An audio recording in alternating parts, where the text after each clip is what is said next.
We are setting up our corners for the automatic pool cover system. We make sure our faces are all nice, they look really good.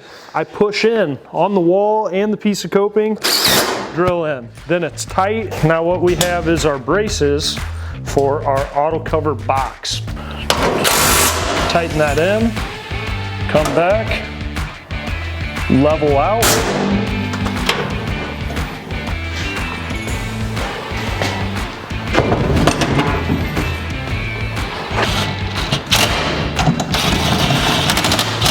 Again, bring our splicer down, tighten that together.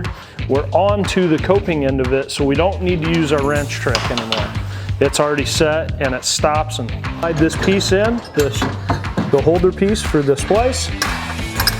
Set it in there. Sometimes you will need help with this.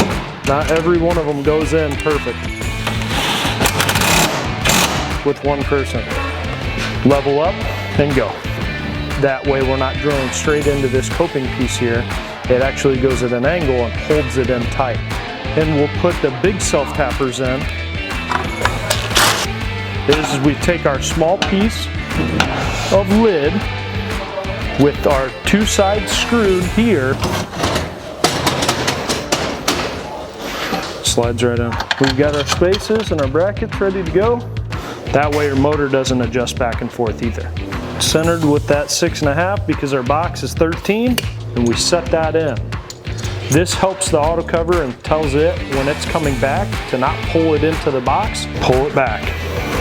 Always make sure that your lock nut is on the bottom, that way you can actually tighten the Allen wrench portion of it into the lock nut. You go ahead and put a first initial knot in.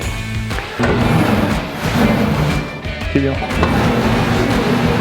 That gives you plenty enough space to take and tuck this down in and start the next process.